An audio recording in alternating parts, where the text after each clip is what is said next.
Vaccine नहीं ली है।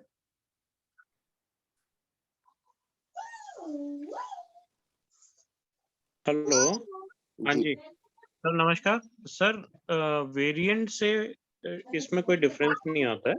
वो जैसे अभी डॉक्टर साहब ने भी बात की, वायरस सेम है, वेरिएंट्स न्यू आते रहेंगे, म्यूटेशंस नोन टू हैं, आगे भी होती रहती हैं। डेल्टा वेरिएंट, ओमिक्रॉन वेरिएंट, दूसरे वेरिएंट्स, उनसे ट्रीटमेंट में, प्रिकॉशंस में, वैक्सीन में उससे कोई फर्क नहीं आता है। तो जो वैक्सीनेटेड है उनको बूस्टर लेना चाहिए, जो वैक्सीनेटेड नहीं है उनको वैक्सीन लेना चाहिए। तो वो सब प्रिंसिपल्स, ट्रीटमेंट, आइसोलेशन सब सेम रहता है दोनों वायरसेस, दोनों स्ट्रेन्स में। ठीक है, तो इसी से जुड़ा हुआ डॉक्टर साहब अनुराग जी, आपसे एक थोड़ा सा और आगे इसी में है क्वेश्चन कि अगर वेरिएंट, अगर 2 वैक्सीन ले ली है उसके बाद ये तीसरे वैक्सीनेशन लेने की क्या जरूरत है, ये अक्सर सवाल होता है समाज के मन में। और ओमिक्रॉन से बचने के लिए बूस्टर डोज कितना प्रभावी होगा, थोड़ा इसके बारे में प्रकाश डालें। सर 2 वैक्सीनेशंस जो हैं, पहली वैक्सीनेशन जैसे अगर जनवरी में हुई थी, दूसरी मार्च या अप्रैल में हुई है, तो उससे जो स्टडीज आई जिसके अकॉर्डिंगली, तो इम्यूनिटी जो एंटीबॉडी लेवल्स है वो एक लेवल तक काम करते हैं। न्यू वेरिएंट्स आ रहे हैं, तो अब जो वैक्सीनेशन बूस्टर्स आ रहे हैं, जैसे दूसरी वैक्सीन में भी होता है, पोलियो की हैं, हेपेटाइटिस बी के 3 लगते हैं जो दूसरी वैक्सीन हैं, उसके अकॉर्डिंगली, न्यू स्टडीज के अकॉर्डिंगली वैक्सीनेशन बूस्टर्स जरूरी हैं। रिगार्डिंग ओमिक्रॉन वेरिएंट, तो ओमिक्रॉन वेरिएंट के अगेंस्ट भी जितनी स्टडीज अभी अवेलेबल हैं, ये वेरिएंट न्यू है, अभी 1-2 महीने से ही आया है, तो इसकी स्टडीज तो अभी फ्यूचर में आएंगी कि जितनी वैक्सीन अब इंडिविजुअल्स लगा रहे हैं या रीवैक्सीनेशन हो रहा है, वो इस ओमिक्रॉन पे कितना आगे सफल होता है। बट जितना अभी तक लिटरेचर स्टडीज अवेलेबल हैं, तो कोवैक्सीन, कोविशील्ड, जो वैक्सीन अब बूस्टर डोज में या उसमें लगेंगी, तो ओमिक्रॉन के अगेंस्ट इफेक्टिव होनी चाहिए। 90%, 91%, कुछ स्टडीज में 96% एफिकेसी शो कर रहा है। बट ये स्टडीज प्रॉपर नहीं है, पर्याप्त नहीं है। आने वाला टाइम से हमें और जानकारी मिलेगी इसकी। जी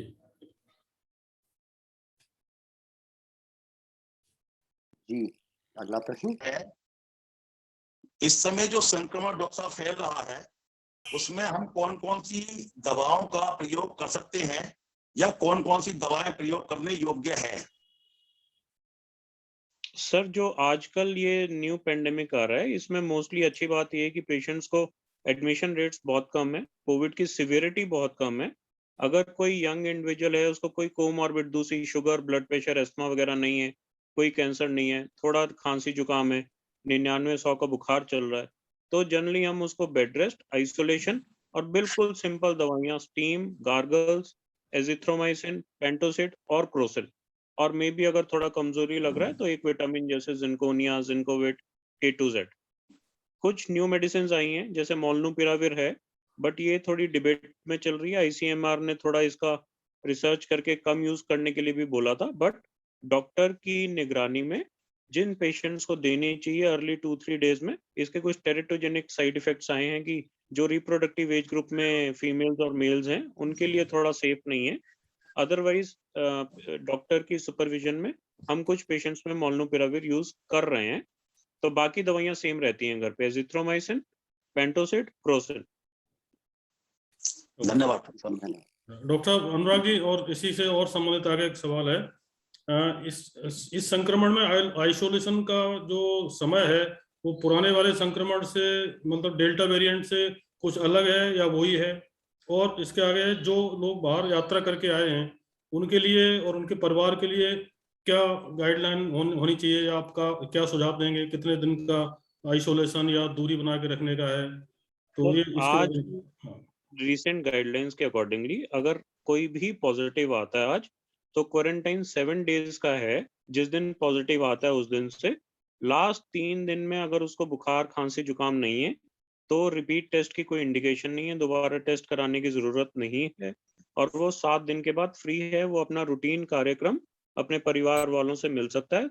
और लेकिन सलाह ये है कि उसके बाद भी वो अपना अच्छे से मास्क, सैनिटाइजर वगैरह यूज करते रहे। जो इंटरनेशनल ट्रेवलर्स हैं जो बाहर से आ रहे हैं, अगर वो नेगेटिव हैं, वो अपने घर आ जाते हैं, उनको कोई सिम्टम्स नहीं है, तो यूजुअल बिहेवियर प्रॉपर प्रिकॉशंस के साथ लेना है, कोई दवाई या रूटीन में टेस्ट की जरूरत नहीं है।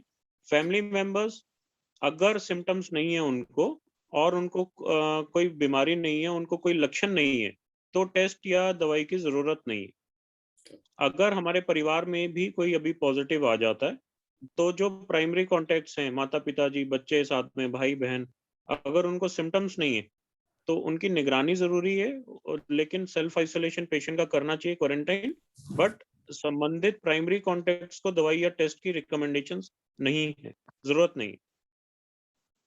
ठीक, धन्यवाद। डॉक्टर मुकेश जी, आपसे मुझे जानकारी चाहिए थी कि अभी जो नया वेरिएंट चल रहा है, तो इसके अंदर भी क्या लगातार हमको ऑक्सीजन लेवल नापने की पूर्व की भांति अभी भी आवश्यकता है क्या? देखो, वायरस सेम है, मैंने आपको पहले भी बताया था, वायरस सेम है, लेकिन इसका जो इन्फेक्शन है वो फेफड़ों को लेके है। जो हमारे लंग्स को इन्फेक्शन करने का जो तरीका है वो थोड़ा कम है, पहले वाले जो डेल्टा वेरिएंट था उससे थोड़ा कम है। तो यदि आपको लगातार फीवर आ रहा है, 5 दिन से ज्यादा तक लगातार फीवर आ रहा है, तो आपको आपके ऑक्सीजन लेवल चेक करने की जरूरत है, क्योंकि निमोनिया सेम टाइप से होता है, उसमें भी हैप्पी हाइपोक्सिया था, मतलब आपको ज्यादा सांस लेने में तकलीफ नहीं होगी, लेकिन आपका ऑक्सीजन लेवल कम हो जाता है इसमें। तो यदि आपको 3 से 4 दिन से ज्यादा बुखार आ रहा है और तो आपको ऑक्सीजन लेवल नापने की जरूरत है, कम से कम 7 दिन तक। तो जब तक आपका बुखार नहीं जाता है, जब तक आपको ऑक्सीजन लेवल नापने की जरूरत है, यदि आपको कोविड हो जाता है, चाहे कोई सा भी वेरिएंट हो। ठीक है, धन्यवाद सर। डॉक्टर मुकेश जी, इसी से आगे संबंधित प्रश्न है कि अगर घर पे प्रैक्टिकली ये देखने को मिलता है, पिछले वेरिएंट के सबक लेकर के काफी लोगों ने अपने घर पे ऑक्सीजन सिलेंडर और कंसंट्रेटर की व्यवस्था भी कर ली है, तो हम आपसे ये मार्गदर्शन चाहते हैं कि किस स्थिति में इसका उपयोग करना चाहिए, ठीक रहेगा, ऑक्सीजन कंसंट्रेटर का और ऑक्सीजन सिलेंडर का, इसके बारे में थोड़ा सा बताएं। देखो, जब ऑक्सीजन की यदि किसी भी पर्सन को जो इन्फेक्टेड होता है, यदि उसको ऑक्सीजन की जरूरत पड़ती है, तो बेटर है कि उसको हॉस्पिटल में भर्ती करवाया जाए, क्योंकि अकेले ऑक्सीजन से मरीज ठीक नहीं होता, उसको बाकी सपोर्टिव ट्रीटमेंट की भी जरूरत होती है। और कितना ऑक्सीजन देना है, कितना नहीं देना, वो डॉक्टर डिसाइड करते हैं, क्योंकि ऑक्सीजन यदि आप ज्यादा ले लो तो वो भी टॉक्सिक होता है, क्योंकि ऑक्सीजन दवाई के साथ साथ जहर भी का भी काम करती है। तो कभी भी सेल्फ एडमिनिस्ट्रेशन ना करें ऑक्सीजन का। तो जब ऐसा होर्डिंग करने की कोई जरूरत नहीं है, क्योंकि इस बार बहुत कम लोग इन्फेक्ट हो रहे हैं, मतलब रेस्पिरेटरी जो प्रॉब्लम हो रही है बहुत कम लोगों को हो रही है। और सेकंड वेव में तो एक्चुअली में क्या था कि इंडिया में हॉस्पिटलाइजेशन का जो हमारा जो बेड स्ट्रेंथ था वो हमने क्रिएट किया था, लेकिन अभी थर्ड वेव के लिए हम पूरी तरह से तैयार है, क्योंकि हमने पूरे आईसीयू जो थर्ड वेव में सेकंड वेव में किए थे उतने आईसीयू अभी हमारे पास में है, वेंटिलेटर भी हमारे पास बहुत सारे हो गए हैं, बेड्स की स्ट्रेंथ भी ऑल ओवर इंडिया में हर हॉस्पिटल में बढ़ गई है, तो घर पे कोई भी ऑक्सीजन की होल्डिंग करने की जरूरत नहीं है। ठीक, धन्यवाद। डॉक्टर सुनील जी से जानना चाहूंगा, आजकल सभी माता पिताओं की बच्चों को लेकर के बहुत बड़ी चिंता बढ़ चुकी है, तो इस नए वेरिएंट जब से ये आया है, इस वेरिएंट से बचाव के लिए, बच्चों की सुरक्षा के लिए हमें क्या क्या सावधानियां रखनी चाहिए?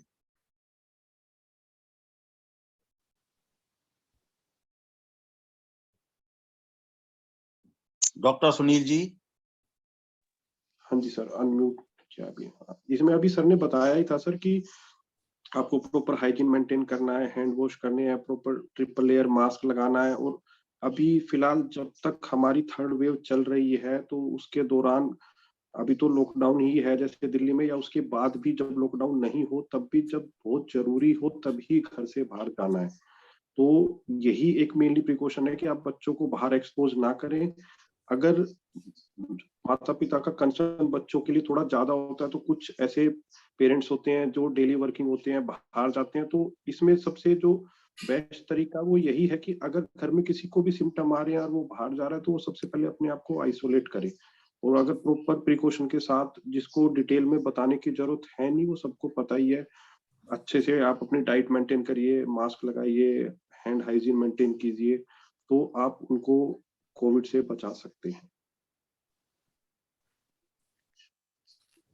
ठीक है, अगला प्रश्न डॉक्टर अनुराग जी से है। डॉक्टर अनुराग जी, जनरली ये देखने को मिलता है समाज में, लोग कहते हैं कि जो लोग डायबिटीज या मधुमेह से ग्रसित हैं उनको बहुत ज्यादा खतरा है, और मतलब तरह तरह की भ्रांतियां फैल जाती हैं। जो लोग बेचारे मतलब उससे ग्रसित भी नहीं होते ओमिक्रॉन या किसी वेरिएंट से, फिर भी वो टेंशन में ज्यादा आ जाते हैं। तो कृपया इसके बारे में जरा डिटेल में बताइए, ये ज्यादा इम्पोर्टेंट प्रश्न है।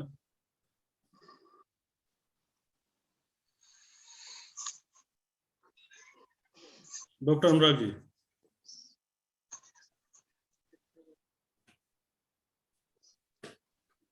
सर, जिन लोगों को शुगर है, डायबिटीज है, पेशेंट का कंट्रोल नहीं है, तो अनकंट्रोल्ड डायबिटीज में अपनी ब्लड शुगर पे ज़्यादा ध्यान देने की जरूरत है। शुगर कंट्रोल रहना चाहिए विद मेडिकेशंस और विदाउट मेडिकेशंस। तो अपने फिजिशियन डॉक्टर के टच में रहना है। प्रॉपर कंट्रोल ऑफ शुगर के साथ कोई डरने की बात नहीं है। आजकल ये जो न्यू वेरिएंट ओमिक्रॉन है इतना सिवियर नहीं है, 3 से 5 दिन में बुखार खांसी में ठीक हो रहा है। एडमिशन के रेट्स बहुत कम है। कोमॉर्बिड कंडीशंस वाले जो कंट्रोल नहीं है उनको कॉम्प्लिकेशंस के चांसेस ज्यादा रहते हैं। तो अपना शुगर ब्लड प्रेशर कंट्रोल रखने की जरूरत है। ठीक है, धन्यवाद डॉक्टर साहब। धन्यवाद। डॉक्टर सुनील जी से ही एक प्रश्न और मेरा है। नए वेरिएंट में विटामिन डी और कैल्शियम की कमी यदि हमारे शरीर के अंदर होती है तो वो किस प्रकार से नुकसानदेह है, और उसकी पूर्ति के लिए हमारे पास क्या साधन उपलब्ध हैं, किस प्रकार से हम उसकी पूर्ति कर सकते हैं? देखिए सर, जनरल जहाँ तक बात है आपकी विटामिन डी की, तो वो आप अपने हमारे देश में अगर 100 लोगों का विटामिन डी टेस्ट कराएंगे तो शायद 90 से ऊपर लोगों का वो कम ही आएगा। तो एक स्टडी ये आई थी, लैंसेट की स्टडी आई थी कि जो हमारा डेल्टा वेरिएंट था या जो कोविड वेरिएंट है उसमें अगर हम कैल्शियम विटामिन डी की कमी, जिस पेशेंट में कमी होती है तो उसके इन्फेक्शन या उसके सीवियरिटी के चांस थोड़े ज्यादा आते हैं। तो ये डेल्टा वेरिएंट में एक स्टडी थी। तो रही बात आपकी कि इस चीज को हम कैसे कम कर सकते हैं, तो इसमें जो प्रॉपर तरीका है, अगर आपके मतलब हम कैल्शियम और विटामिन डी की टैबलेट्स एडवाइस करते हैं। दूसरा होता है सनलाइट। आपको 30 मिनट से 1 घंटा आपको सनलाइट एक्सपोजर बहुत जरूरी होता है, जो कि आजकल के टाइम पे काफी कम है। तो जब भी आपको ऐसा लगे कि आपके पास टाइम है तो आप अपने पूरा सन बाथ जिसको हम बोलते हैं वो कीजिए। और कैल्शियम विटामिन डी की टैबलेट्स होती हैं तो वो टैबलेट्स के साथ आप उस चीज को कुछ हद तक कम कर सकते हैं। धन्यवाद डॉक्टर साहब। ठीक है शशांक जी, हमारे 2 प्रश्न और रह गए हैं। अब मेरा अगला प्रश्न है डॉक्टर मुकेश जी से। ये हमारे पास श्रीमान रामचंद्र गुप्ता जी का प्रश्न है। इन्होंने पूछा है साधारण खांसी जुकाम और कोविड के सिम्टम में क्या अंतर है। ये बड़ा बेसिक सवाल है, तो जरा इस पे जरा प्रकाश डालिए डॉक्टर मुकेश जी। देखिए, जो कोविड का जो वायरस है और जो कॉमन कोल्ड वायरस है, तो कोविड भी एक रेस्पिरेटरी वायरस ही है। तो दोनों का जो सिम्टम्स है उसमें कोई ज्यादा डिफरेंसेस नहीं है। लेकिन ये है कि यदि परिवार में एक साथ सब लोगों को हुआ है या फिर आप कहीं से आए हो, उसको यदि कोविड हुआ उसके बाद में आपको अपर रेस्पिरेटरी ट्रैक्ट के सिम्टम्स आ रहे, मतलब खांसी जुकाम बुखार आया है, तो आपको टेस्ट करवाने की जरूरत है। और बहुत ज्यादा हाई ग्रेड, यूजुअली जो कॉमन कोल्ड होता है उसमें लो ग्रेड फीवर आता है, और कोविड में थोड़ा सा फीवर का जो ग्रेडिंग है वो थोड़ा सा मतलब हाई ग्रेड होता है। ज्यादा फीवर आ रहा, मतलब 102 103 लगातार बुखार आ रहा है, तो आपको ज्यादा कंसर्न होने की जरूरत है कि भाई हाँ कोविड हो सकता है। लेकिन दोनों वायरस रेस्पिरेटरी वायरस है, दोनों के सिम्टम्स कॉमन होते हैं। बस ये है कि ये लंग्स को ज्यादा इफेक्ट करता है, कॉमन कोल्ड वाला लंग्स को इफेक्ट नहीं करता। और इसी में डॉक्टर साहब आगे है, थोड़ा सा इसको बढ़ाते हैं। ये जो जनरल और सवाल है सबके मन में कि नए नए वायरस ये म्यूटेट हो रहा है, नए नए वायरस आ रहे हैं, तो ये कब तक आते रहेंगे और क्या ऐसे ही आते रहेंगे? लोग बड़े परेशान हैं इन चीजों की वजह से। तो देखो, ऐसी ये जो बात इन्फ्लुएंजा वायरस होता है, इन्फ्लुएंजा वायरस में जो म्यूटेशन होता है उसकी वजह से इसका जो स्ट्रक्चर चेंज हो जाता है उसको वेरिएंट बोल देते हैं। जो इसके जो डीएनए के जो स्ट्रक्चर होती है, आरएनए की, डीएनए की जो भी स्ट्रक्चर होती है उसमें, तो 2 तरीके से ये शिफ्ट करता है। एक तो शिफ्ट होता है, एंटीजेनिक शिफ्ट बोलते हैं जो साइंटिफिक भाषा में। दूसरा होता है एंटीजेनिक ड्रिफ्ट। तो शिफ्ट होता है वो बहुत दिनों बाद आता है, ड्रिफ्ट थोड़ा थोड़ा होता रहता है। तो ये म्यूटेशन होते रहते हैं। लेकिन जो साइंटिफिक लैंग्वेज में बोला जाए तो ये बोला जाता है कि जितना ज्यादा इसमें म्यूटेशन होएगा ये वायरस वीक होता जाता है। ये साइंटिफिकली मतलब प्रूवन है कि इन्फ्लुएंजा में जितना म्यूटेंट होता है उतना ज्यादा वीक होता जाता है। जैसे इनिशियली आपको याद हो तो 2013 में हमारे इंडिया में स्वाइन फ्लू आया था, उस टाइम पे वो बहुत ज्यादा इन्फेक्टिविटी थी उसकी, बहुत ज्यादा पेशेंट है, दो हॉस्पिटलाइज होते थे, वेंटिलेटर पे जाते थे, लेकिन वो वायरस में भी धीरे धीरे म्यूटेशन आके वो वीक हो गया। तो साइंस का तो यही कहना है कि ये वायरस जितना म्यूटेट करेगा उतना ज्यादा वीक होता जाएगा, लेकिन म्यूटेशन कई बार ज्यादा हार्मफुल भी हो सकते हैं। तो म्यूटेशन को प्रिवेंशन के लिए है कि वायरस को फ्री मीडिया ना दिया जाए। फ्री मीडिया मतलब है कि हम सब वैक्सीनेटेड हो जाएं। तो हम सब वैक्सीनेटेड हो जाएंगे, जैसे अभी साउथ अफ्रीका से ओरिजिनेट हुआ है, क्योंकि वहाँ पे वैक्सीनेशन बहुत कम हुआ है, तो वहाँ की पॉपुलेशन में जाके इसको फ्री कल्चर मिल गया, एक तरह से खुला खेत मिल गया ग्रो करने में, अपनी पॉपुलेशन को जैसे भी मर्जी चेंज करने में। तो यही है कि ज्यादा से ज्यादा वैक्सीनेटेड हो जाएंगे तो ये म्यूटेशन भी नहीं होगा, क्योंकि इसको फ्री कल्चर नहीं मिलेगा। ठीक, धन्यवाद। डॉक्टर अनुराग जी से एक प्रश्न है मेरे पास। देवेश शुक्ला जी का एक प्रश्न आया है कि ये लगातार जो महामारियां चल रही हैं और लगातार ये तीसरा वेरिएंट आ चुका है, तो सबसे बड़ी समस्या आती है, सभी लोग समाज में इसको लेकर के बहुत स्ट्रेस हो जाते हैं, मानसिक तनाव ले जाते हैं। तो इस महामारी के दौर में मानसिक रूप से अपने आप को स्वस्थ रखने के लिए हमारे पास क्या क्या उपाय हैं, इसके बारे में थोड़ा सा जानकारी दीजिए।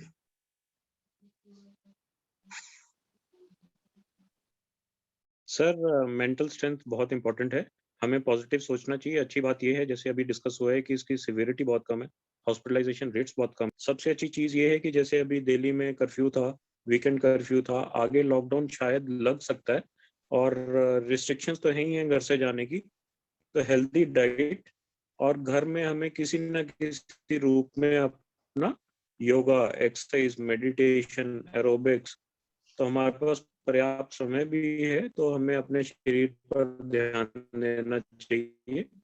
तो हेल्दी लाइफस्टाइल बहुत इम्पोर्टेंट है, और जो लोग करते हैं वो घर पे कंटिन्यू कर सकते हैं। मैं पर्सनली भी डेली एक्सरसाइज करता हूँ, तो अभी जिम और पार्क बंद है, तो अभी मैं घर पे कर रहा हूँ। तो पॉजिटिविटी के लिए अपनी एक्सरसाइज करें, हेल्दी डाइट लें, अच्छा न्यूट्रिशन लें, सैलेड फ्रूट्स खाएं, और जंक फूड ना खाएं, टाइम पर अपनी दवाई लें कोमॉर्बिड कंडीशंस की, और डेली कुछ ना कुछ रूप में अपना शारीरिक व्यायाम करते रहें, तो इससे हम आने वाली कॉम्प्लिकेशन से और बच सकते हैं। जी धन्यवाद डॉक्टर साहब। धन्यवाद डॉक्टर। काफी सारे प्रश्न हमारे पास चैट में भी आए हैं, मैं एक एक करके कुछ प्रश्न आपसे पूछ रहा हूँ। सबसे ज्यादा जो बच्चों में जिज्ञासा है वो इस विषय को लेकर है कि जिस प्रकार से बार बार वायरस आ रहा है, तो आने वाले समय में स्कूल खुलने के क्या चांसेस हैं। डॉक्टर सुनील जी, मैं आपसे ये प्रश्न का जवाब चाहता हूँ। सर, ये डिपेंड करता है ना कि हम कितने अच्छे से, कितनी प्रिकॉशन के साथ रहते हैं। अब सपोज कीजिए कि अगर थर्ड वेव खत्म हो जाती है तो लोग बाहर आते हैं, तो वो जितनी ज्यादा इन्फेक्टिविटी रेट होगी, जितना कोविड स्प्रेड करेगा, तो लॉकडाउन तो डायरेक्टली प्रोपोर्शनल है उसी चीज के। तो वो हमारे ऊपर ही है कि हम जितना ज्यादा प्रिकॉशन के साथ रहेंगे। हमें नहीं पता कि ओमिक्रॉन के बाद शायद कोई दूसरी चीज आ जाए, तो जितना लोग प्रिकॉशन के साथ रहेंगे, जितना रूल्स को फॉलो करेंगे, तो उतनी चीजें नॉर्मल होंगी। तो स्कूल कब खुलेंगे ये तो शायद, अब ये सेशन तो खत्म ही हो गया, तो मे बी नेक्स्ट अप्रैल से स्कूल खुलने की उम्मीद है। धन्यवाद डॉक्टर साहब। डॉक्टर मुकेश जी, एक प्रश्न और भी है कि यह वेरिएंट बच्चों के लिए कितना घातक है। तो ये अभी पीछे आंसर भी हुआ है, लेकिन इसी के साथ में जो दूसरा प्रश्न है वो ये है कि इसकी सिवियरिटी कितनी है और कितने केसेस में बच्चों को एडमिट करने की आवश्यकता पड़ रही है।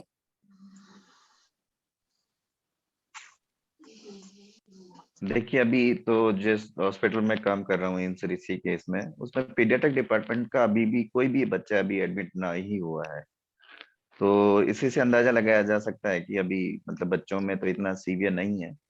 हाँ, एडल्ट वार्ड में, एडल्ट आईसीयू में हमारे पास अभी 15 पेशेंट्स हैं, और उसमें से कुछ पेशेंट हैं जो ऑक्सीजन पे हैं, कुछ वेंटिलेटर पे हैं। तो बच्चे में तो अभी भी इस फेज में, अभी तो उत्तराखंड में थोड़ा सा रेट कम है, मतलब केसेस कम ही है। पर ये है कि ओवरऑल मतलब इंडिया का भी डाटा देखा जाए तो अभी बच्चों में कम है, मतलब इतना एडल्ट के बजाय बच्चों में कम। धन्यवाद डॉक्टर साहब। डॉक्टर अनुराग जी, हमारी एक बहन जुड़ी हुई हैं कार्यक्रम में, पूनम जी। पूनम जी का सवाल है कि क्या अस्थमिक एज़मिक पेशेंट्स को भी थर्ड डोज ले लेनी चाहिए, और दूसरा इन्हीं का जुड़ा हुआ सवाल ये भी है कि पेट या चेस्ट, ये जो नया वाला वेरिएंट है, ये किसको ज्यादा इफेक्ट कर रहा है?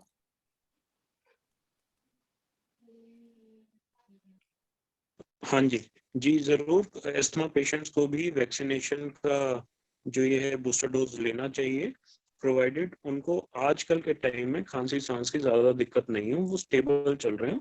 तो vaccination booster dose asthmatic patients या कोई भी comorbid conditions, cancer patients, liver patients, dialysis patients, uncontrolled diabetes या किसी भी बीमारी से जूझ रहे हो, आर्थराइटिस पेशेंट्स, अगर वो अभी स्टेबल हैं, उनको अभी खांसी जुकाम वायरल फीवर्स नहीं है, तो उन्हें बूस्टर डोज जरूर लेना चाहिए। तो asthma patient should go for the booster dose of this कोविड-19। जी धन्यवाद डॉक्टर साहब। एसएल बैरवा जी का सवाल है डॉक्टर सुनील यादव जी आपसे कि पीक कब तक आएगा? हालांकि ये सब कोई इसका बहुत निश्चित जवाब तो नहीं हो सकता, लेकिन क्योंकि हॉस्पिटल्स में और सब जगह उसी के जो डाटा हमारे पास होता है उसके हिसाब से ही तैयारी की जाती है, तो उसको देखते हुए क्या लगता है? सर अभी गवर्नमेंट का ही डाटा आया था, तो उसके अकॉर्डिंग मतलब ये एक हाइपोथेटिकल क्वेश्चन है, तो उसमें ये कह रहे थे कि शायद जनवरी 20 से जनवरी एंड तक पीक आने की उम्मीद है। इवन एक आर्टिकल आज ही आया था न्यूज़पेपर में, तो उसमें वो कह रहे थे कि शायद हम इस टाइम पीक पे ही हैं। तो मे बी केसेस अभी जो 1.5 लाख तक आ रहे हैं, तो शायद 4 या 5 तक जाने की उम्मीद है। फिर वो डिपेंड करता है कि पॉजिटिविटी रेट कितनी है, क्योंकि अगर हमारे पास टेस्टिंग की जो कैपेसिटी है वो एक लिमिटेड है, तो जितने ज्यादा टेस्ट करेंगे उतने ज्यादा लोग पॉजिटिव आएंगे। तो वैसे भी आपने शायद लास्ट टाइम भी ऑब्जर्व किया था कि बहुत सारे लोग ऐसे होते हैं जो टेस्ट कराते ही नहीं है, तो ऐसे बताना तो शायद थोड़ा मुश्किल ही होता है। डॉक्टर मुकेश जी, अगला सवाल देवपाल बैरवा जी का है, और वे जानना चाहते हैं कि बच्चों के लिए वैक्सीन लेना कितना आवश्यक है, क्योंकि एक तो बच्चों में कम फैल रहा है, और दूसरा कितनी इसकी टेस्टिंग बच्चों के लिए हुई है? देखो, वैक्सीन का जो अभी मैंने बताया था, मैंने जो पहले वाले क्वेश्चन का, इससे पीछे वाले क्वेश्चन का जो जवाब दिया था कि जो वायरस है ना, इसको फ्री फील्ड नहीं दिया जाए तो बेटर है। तो हम जितनी भी पॉपुलेशन है उसको वैक्सीनेट करेंगे तो उसको फ्री फील्ड नहीं मिलेगा और ये म्यूटेंट नहीं करेगा। और हो सकता है कि कई बार ये म्यूटेशन इतना खतरनाक हो सकता है कि ज्यादा सीवियरिटी हो सकती है। ओमिक्रॉन जो वेरिएंट आया है, इसका मतलब ये थोड़ा सा कम सीवियर है, तो इसका मतलब ये नहीं है कि इसका अगला म्यूटेंट सीवियर हो सकता है और बहुत वीक भी हो सकता है। तो इसलिए वैक्सीनेशन बहुत इंपॉर्टेंट है all over India. Even that WHO ने तो ये भी बोला है कि ऑल ओवर वर्ल्ड में वैक्सीनेशन बहुत जरूरी है, क्योंकि यदि एक भी कंट्री वैक्सीन से बच गया तो ये वायरस हमेशा परसिस्ट करेगा। जैसे हमने पोलियो का वैक्सीनेशन स्टार्ट किया था, ऑल ओवर इंडिया एक साथ स्टार्ट किया, ऑल ओवर वर्ल्ड में पोलियो का वैक्सीनेशन स्टार्ट हुआ था। अब केवल 2 ही देश ऐसे हैं जहाँ पे पोलियो, पाकिस्तान और अफगानिस्तान। तो WHO बोल रहा है कि पाकिस्तान और अफगानिस्तान कई यदि इनको हमने वैक्सीनेट नहीं किया तो पोलियो वापस पूरे वर्ल्ड में आ सकता है। इसी प्रकार ये वायरस का भी वैक्सीनेशन बहुत इंपॉर्टेंट है, इवन दैट बच्चों में भी बहुत इंपॉर्टेंट है। वैक्सीनेशन नहीं होगा तो ये वायरस दोबारा से अगले वेरिएंट के साथ आ सकता है। जी डॉक्टर साहब धन्यवाद। डॉक्टर अनुराग जी, मेरा अगला सवाल आपसे है। अंशुल जी ने यह सवाल पूछा है, RT-PCR और एंटीबॉडी टेस्ट में क्या डिफरेंस है, और अपनी सुनिश्चित करने के लिए कि हमें यह बीमारी है कि नहीं, इसके लिए हमें कौन सा टेस्ट करवाना चाहिए? सर, RT-PCR और एंटीबॉडी टेस्ट तो बिल्कुल अलग हो गए।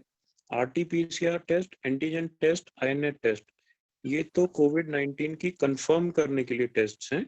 जो एंटीबॉडी टेस्ट है वो तो आपका एंटीबॉडी लेवल कितना है कोविड के अगेंस्ट, वो टेस्ट है। तो ये दोनों टेस्ट अलग हैं। अब रिगार्डिंग डायग्नोसिस के लिए तो RT-PCR टेस्ट ही लॉजिकली करना चाहिए, बट इन टेस्ट की, जैसे मैं आपको बताऊं, जो RT-PCR टेस्ट है उसकी सेंसिटिविटी भी रफली 70% है। 30% टेस्ट फॉल्स नेगेटिव आते हैं। तो अगर 100 लोग जो पक्की तरह से कोविड पॉजिटिव हैं, अगर आप उनका टेस्ट करेंगे तो रफली 70% में ही आता है। जो एंटीजन टेस्ट है उसकी सेंसिटिविटी रेट तो ऑलमोस्ट 40%, 35 to 45% है। 100 लोग कंफर्म केसेस करेंगे तो वो 40% पेशेंट्स में ही पॉजिटिव आता है। तो रिकमेंडेड टेस्ट अगर किसी पेशेंट को कराना है तो वो RT-PCR कोविड-19 ही है। एक न्यू टेस्ट भी अवेलेबल है, आईनेट टेस्ट, जैसे उसकी रिजल्ट्स थोड़े जल्दी आ जाते हैं, 15 से 30 मिनट्स में रिजल्ट्स अवेलेबल हैं उसके। तो ये 3 टेस्ट हमारे पास अवेलेबल हैं। एंटीबॉडी टेस्ट तो हम बॉडी में वायरस का एंटीबॉडी लेवल्स चेक कर रहे हैं, रूटीन में एंटीबॉडी टेस्ट कराने का कोई इंडिकेशन नहीं है। तो डायग्नोसिस के लिए तो RT-PCR कोविड-19 का टेस्ट ही रिकमेंडेड। और डॉक्टर साहब, जो आजकल केमिस्ट के पास में अलग-अलग किट्स अवेलेबल हैं, वो कितनी कारगर हैं? सर ये न्यू किट्स हैं, इनका डाटा भी बहुत ज़्यादा अवेलेबल नहीं है, और स्पेशली मैं ये बताना चाहता हूँ कि इसमें टेक्निक, सैंपल आप कैसे लेते हैं वो बहुत ज़रूरी है। एक आप घर पे खुद अपना सैंपल ले रहे हैं और एक आपका लैब से या हॉस्पिटल से ट्रेन टेक्नीशियन या ट्रेन पर्सनल आ रहा है, तो हाई नेजल स्वैब और थ्रोट स्वैब प्रॉपरली लेंगे तो ही उसमें आएगा। अगर आपने नॉस्ट्रिल को टच किया और वो सैंपल ले लिया तो मे बी आप पॉजिटिव हैं और फिर भी वो टेस्ट पकड़ नहीं पाए। तो रिकमेंडेड टेस्ट, और आजकल तो होम कलेक्शन की फैसिलिटीज अवेलेबल है, सब नियरेस्ट लैब्स और हॉस्पिटल से होम कलेक्शन हो जाता है। तो RT-PCR किसी सैम्पलिंग का टेक्निक बहुत अच्छा है, तो हम हो सके तो गवर्नमेंट सर्टिफाइड प्राइवेट लैब्स या हॉस्पिटल्स या गवर्नमेंट लैब वहीं से टेस्ट करवाएं। कई सारे प्रश्न और आ रहे हैं। एक काफ़ी कॉमन प्रश्न फिर से बार-बार पूछा जा रहा है कि वैक्सीनेशन करवाना चाहिए कि नहीं? मुझे लगता है डॉक्टर साहब ने बिल्कुल स्पष्ट कहा है कि हमें वायरस को प्लेइंग फील्ड नहीं देना है, तो अगर उसको कवर करना है, तो हम सबको जल्दी से जल्दी और जितना गवर्नमेंट परमिट कर रही है, उन सभी को वैक्सीनेशन करवा ही लेना चाहिए। एक अंतिम सवाल मैं डॉक्टर सुनील जी से पूछना चाहूँगा, क्योंकि इस वायरस की सीवियरिटी थोड़ी कम है, तो ये कितना जस्टिफाइड है कि हम अपने काम-काज को चालू रखते हुए, जैसे पिछले वायरसेस में पूरा संपूर्ण लॉकडाउन लग रहा था, अब की बार गवर्नमेंट की तरफ से भी पूरा लॉकडाउन नहीं लग रहा है। तो is it safe to actually go out to work in this current scenario, क्योंकि इसकी सीवियरिटी कम है? देखिए सर, इसमें ऐसा है कि अगर सीवियरिटी कम है इसकी, लेकिन इसका मतलब ये नहीं है ना कि हम प्रॉपर जो प्रिकॉशन है उसको फॉलो ना करें। आप अब गवर्नमेंट की तरफ से भी ये हो गया है कि सर लॉकडाउन एक परमानेंट सॉल्यूशन नहीं है, और वैसे भी अगर आप इकोनॉमिक फ्रंट पे भी चीजों को देखेंगे तो वो अब फिजिबल भी नहीं है किसी के लिए भी घर बैठना। तो वो स्टार्टिंग के लिए ठीक था, लेकिन मेरी इसमें एडवाइस यही रहेगी कि आप जहाँ भी जा रहे हैं, आप जो भी काम कर रहे हैं, आप अपना काम कर सकते हैं। बस आपको पता होना चाहिए सोशल डिस्टेंसिंग का, और आपको अपनी प्रॉपर प्रिकॉशन लेनी चाहिए कि हाँ, मतलब जैसे लास्ट टाइम ऐसे हुआ था और अभी भी ये है। जैसे अभी कुछ लोग बाहर काम पे जाते हैं, तो मेरी कल भी एक मीटिंग हुई थी, तो उसमें उन्होंने सवाल पूछा था कि सर हम जा रहे हैं, हम कैसे मान लें कि इस मतलब कैसे पता करें कि इसको कोविड है या इसको कोविड नहीं है, हम कैसे प्रिकॉशन लें? तो मेरी एडवाइस ये थी कि जब आप ऐसे सिनेरियो में बाहर निकलते हैं, जब पीक पे कोरोना की जो स्प्रेड एक्टिविटी है या इन्फेक्टिविटी है वो सबसे ज्यादा है, तो आप ये मान के ही चलिए कि आप जहां भी जा रहे हैं ना, आप सबको कोविड ही है। तो उसी के अकॉर्डिंग आप अपने आप को से प्रिकॉशन लीजिए। अपने जो इतने भी ग्लव्स होते हैं या ट्रिपल लेयर मास्क, सैनिटाइजर, जो भी है, मतलब जैसे भी आपको प्रिकॉशन लेनी है, आप ये समझ के लीजिए कि हाँ, मैं बाहर गया हूँ, जितने लोगों से मैं मिलूंगा तो मेरे को हर लगभग सभी से कोविड होने का डर है। तो आप जाइए, आप अपनी सारे काम कीजिए बस प्रिकॉशन के साथ। वैसे तो समय सीमित है, लेकिन एक इम्पोर्टेंट सवाल अभी आया है। मयंक जी का सवाल है। मुकेश जी, मैं ये सवाल आपसे पूछना चाहूँगा। मयंक जी पूछना चाहते हैं कि मास्क लंबे समय तक लगाए रखने से क्या हमारे सामान्य अगर हम हैं और हमें कोविड नहीं है, तो भी क्या हमारी ऑक्सीजन की कमी हो सकती है? और दूसरा, जो नया वेरिएंट है, इसमें ऑक्सीजन को मॉनिटर करना कितना आवश्यक है? पहला सवाल जो उन्होंने पूछा है कि मास्क लगाने से क्या शरीर के ऑक्सीजन लेवल कम हो सकता है। देखो, जो सामान्य जो ट्रिपल लेयर सर्जिकल मास्क आते हैं उसको लगाने से ऑक्सीजन लेवल बॉडी का कम नहीं होता। लेकिन जो N95 मास्क है उसको लगातार 8 घंटे से ज्यादा लगाने से शरीर में ऑक्सीजन का तो कमी नहीं, लेकिन शरीर में कार्बन डाइऑक्साइड जो होता है उसका रिटेंशन हो सकता है यदि पेशेंट को ऑलरेडी कोई मतलब लंग्स की डिजीज हो। यूजुअली जो हेल्दी पर्सन्स होते हैं उसमें लगातार 6 से 8 घंटे लगाने से कुछ नहीं होता है। ज्यादा देर तक मोर देन 8 आवर्स का थोड़ा सा साइड इफेक्ट होता है, लेकिन 8 घंटे से कम समय के लिए लगाओगे तो मास्क से ऑक्सीजन लेवल कम नहीं होता है।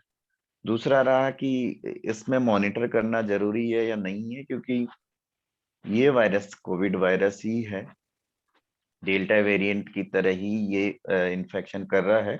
लेकिन ये है कि इससे जो वायरल न्यूमोनिया जो हो रहा है, लंग्स को जो इन्फेक्शन कर रहा है वो कम हो रहा है। लेकिन किसको होगा ये नहीं बता सकते हम कि किसको न्यूमोनिया डेवलप होगा, किसको केवल अपर रेस्पिरेटरी ट्रैक्ट इन्फेक्शन के सिम्टम्स रह के हो जाएगा। तो ये डिपेंड करता है, क्योंकि डेल्टा वेरिएंट में भी हर किसी को लंग्स इन्फेक्शन नहीं हुआ था।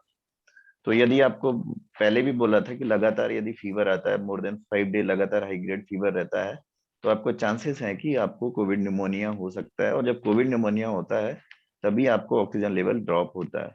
तो उस टाइम पे आपको मेजर करना जरूरी है। 5 दिन से ज्यादा फीवर आ रहा है, आपको बहुत ज्यादा थकान हो रही है, चलने फिरने में प्रॉब्लम हो रही है, उस टाइम को आपको ऑक्सीजन लेवल देखना जरूरी है। धन्यवाद डॉक्टर साहब। एक प्रश्न और आया है जो छोड़ना ठीक नहीं रहेगा, इसलिए पूछ रहा हूँ डॉक्टर अनुराग जी आपसे। आपने बताया कि डाइट और फिजिकल एक्टिविटी बहुत ज़रूरी है, अपना मानसिक और शारीरिक बैलेंस बनाए रखना भी ज़रूरी है। कुछ ऐसी फिजिकल एक्सरसाइजेज जो पॉजिटिव होने पर भी हम कर सकते हैं, अगर आप उनके बारे में थोड़ा सा बताएंगे तो दर्शकों के लिए अच्छा रहेगा। सर जनरलाइज करना मुश्किल है, पॉजिटिव होने पर तो आपको फिजिशियन डॉक्टर के टच में रहना पड़ेगा कि आपको वायरस की सिवियरिटी कितनी है। माइल्ड है, घर पे होम आइसोलेशन पॉसिबल है या हॉस्पिटलाइजेशन चाहिए, तो पॉजिटिव केसेस में जनरलाइज करना पॉसिबल नहीं है। वो फिजिशियन की रिकमेंडेशन, अपना ऑक्सीजन लेवल्स कैसा है, पल्स रेट कैसे चल रहा है, टेकिकार्डिया तो नहीं है, पल्स ज्यादा तो नहीं चल रही, बुखार अगर जैसे 102 103 है तो एक्सरसाइज नहीं करना है। अगर बुखार नहीं है, हल्का जुकाम खांसी है, तो लंबा सांस लेना, सांस की कुछ एक्सरसाइजेज हैं वो कर सकते हैं, बट डॉक्टर की, फिजियोथेरेपिस्ट की सुपरविजन। अदरवाइज ऐसे जनरलाइज नहीं कर सकते। पॉजिटिव पेशेंट्स को स्ट्रिक्ट सुपरविजन की जरूरत है। जैसे अभी डॉक्टर साहब ने भी बोला, इसकी सिवियरिटी कम है, जीरो नहीं है। हॉस्पिटलाइजेशन रेट्स कम है, जीरो नहीं है। वेंटिलेटर पे, ऑक्सीजन पे पेशेंट्स कम है ओमिक्रॉन के एज कम्पेयर टू डेल्टा या दूसरे वेरिएंट्स, बट जीरो नहीं है। तो किसको सिवियर हो जाएगा ये कहना मुश्किल है, तो डॉक्टर का सुपरविजन चाहिए घर पे एक्सरसाइज, घर पे एक्टिविटीज के लिए, पॉजिटिव पेशेंट्स के लिए। और डाइट में क्या ऐड कर सकते हैं डॉक्टर साहब? सर डाइट में जंक फूड बिल्कुल नहीं खाना चाहिए, पानी ज्यादा लें अपना, और फल के फल, हाई फाइबर डाइट, फल ज्यादा रखें, सैलेड ज्यादा लें, स्मॉल फ्रीक्वेंट मील्स लें, बहुत ज्यादा नहीं खाएं, बार बार खाएं, फास्ट ना रखें। तो ये डाइट में हमें ग्रीन वेजिटेबल स्पेशली ज्यादा खाएं, तो इनका सेवन ज्यादा करना चाहिए, पानी ज्यादा लेना चाहिए। धन्यवाद डॉक्टर साहब। सवाल अभी भी लगातार आ रहे हैं, लेकिन समय की अपनी सीमा है, तो उसको ध्यान में रखते हुए आपने सभी ने बताया कि प्रिकॉशंस बहुत ज़रूरी हैं, हाइजीन का ध्यान रखना बहुत ज़रूरी है। वेरिएंट कोई भी आए, हमें अपना गार्ड डाउन नहीं करना है, क्योंकि सबसे बड़ा बचाव इस वायरस से केवल प्रिकॉशंस ही हैं। और किसी भी हालत में हमें मास्क नहीं हटाना है, हाथों को बार बार धोना है, इस चीज़ का ध्यान रखना है, और फिजिकल डिस्टेंसिंग जितना हो सके उसका भी पालन करना है। डाइट बहुत अच्छी लेनी है, फ्रूट्स और वेजिटेबल्स को हमें अपनी डाइट में जोड़ना है, और पानी का इंटेक बढ़ा देना है। साथ ही साथ फिजिकल एक्टिविटी भी हम जितनी कर सकें, जितनी हमारी शरीर हमें अलाउ करता है, उतनी फिजिकल एक्टिविटी हमें करनी ही चाहिए। समय पूर्णता की ओर है, और अंत में मैं हमारे आज के कार्यक्रम में जुड़े हुए हमारे मार्गदर्शक श्रीमान बलवंत जी से आग्रह करूंगा धन्यवाद ज्ञापन के लिए और आशीर्वचन के लिए। नमस्कार सबको, और विशेष रूप से अपने जो तीनों डॉक्टर बंधु जिन्होंने अपना अमूल्य समय निकाल करके और सभी प्रश्नों का बड़ी बखूबी से या विस्तार से और उनका समाधान किया है, उनका सबका उत्तर भी दिया है। तो मुझे लगता है कि सभी संतुष्ट हो गए होंगे पूरी तरह से। फिर भी जो है, अगर किसी को कोई वो रहता है कि भी, तो बाद में भी उनसे जुड़ करके प्रश्न पूछ सकते हैं। हमारे यहाँ कहते हैं कि शत्रु को कभी कमजोर नहीं समझना चाहिए। शत्रु शत्रु होता है, और कोई भी रोगी है, किसी भी व्यक्ति के लिए कोई बीमारी है, रोग है, वो उसका शत्रु है। तो इसलिए उसका निदान, उसका उपचार बहुत आवश्यक है। अपने यहाँ कहते हैं कि पहला सुख निरोगी काया है। ये भी